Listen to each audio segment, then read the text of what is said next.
Good morning, folks. This is Naim Assam, Chief Market Analyst at AvaTrade, and happy Friday to you. As we come close to draw this week and finish this week, it is important for us to revise the market price action and what we have learned throughout this week. Before we do that, as always, just a bit of a housekeeping, which is anything which will be discussed in this particular video cannot be perceived as an advice. If you are seeking for one, please do consider consulting with your own financial advisors. And of course, if you haven't subscribed to our channel, please do so because it will help you to get all the notifications. Now, what is going on with the markets? Are we seeing this upward momentum in the market? Are we going to see this upward momentum continuing in the market? Why there is so much disparity between the Nasdaq and the S&P 500 index and the Dow Jones index? I mean, these are the questions which traders have been very much asking throughout this week.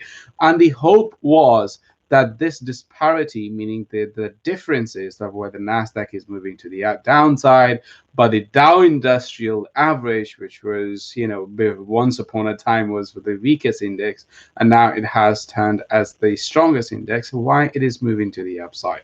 Well, folks, nothing really has change on the back of the Federal Reserve Committee meeting, which happened earlier on Wednesday. Because remember, the Fed didn't really address the inflation or soaring bond yields, and we're still seeing the soaring bond yields, on the market, and the likely chances are that we will continue to see them throughout this year, because the Fed doesn't seem to care about rising inflation. The Fed doesn't seem to be worried about soaring inflation or rising bond yields because they think this is a very much of a short-term play. So we are really looking at a situation where there is a difference in mentality between what the investors and traders believe and what the Federal Reserve believe, because market is saying now is the time for the Fed to give that bullish signal. And that is the reason that we are seeing stocks, tech stocks, because of the valuations, they are dropping to the downside.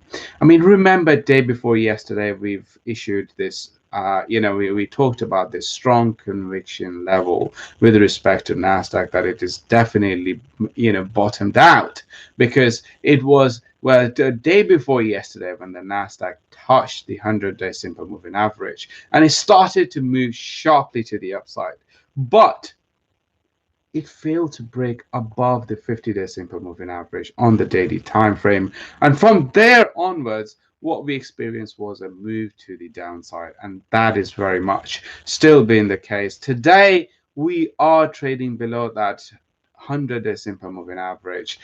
If can we break above that 100 simple moving average? Well, surely we can, but the question is, can we stay above that? And can we break above the 50-day simple moving average? Otherwise, the move is very clear for the Nasdaq index. It is its journey going to continue towards the 200-day simple moving average on the daily time frame, and that is we are likely to see. Now, what about the Forex market? The dominant force over there is again the soaring dollar index prices. Because yes, we experienced a sell-off at the beginning of this week, but that kind of changes direction. The dollar started to rise once again, and we are seeing that consistency across all the forex market, because now dollar is rising against the euro, and of course against the dollar, against the sterling and dollar yen and several other currencies as well. Now, another important meeting that also took place this week was the Bank of England's meeting. It didn't change its interest rate. It didn't change its stance on the monetary policy. It didn't give us any date when the bank will be changing the path of its monetary policy. So what we can say is we heard an echo of the same message that we had in the Federal Reserve Committee meeting. So what that did, obviously, it brought literally no reaction in the market when the decision was announced. And now the dominant force continues, meaning sterling dollar is still moving to the downside and likely to continue that journey going forward as well. Now, to finish off, we are looking at Bitcoin prices. And for me, it is two things which matter. Number one, can it stay above the 50-day simple moving average on the 4-hour time frame? And secondly, when can it break the 60,000 price level? Because only breaking that price level assures us that it is going to go to make a new all-time high, and that will open the doors towards its journey to when the price, which will really enable Bitcoin to hit that 70,000 price level. Otherwise, I think it's very much of a downturn or a consolidation, which is for Bitcoin.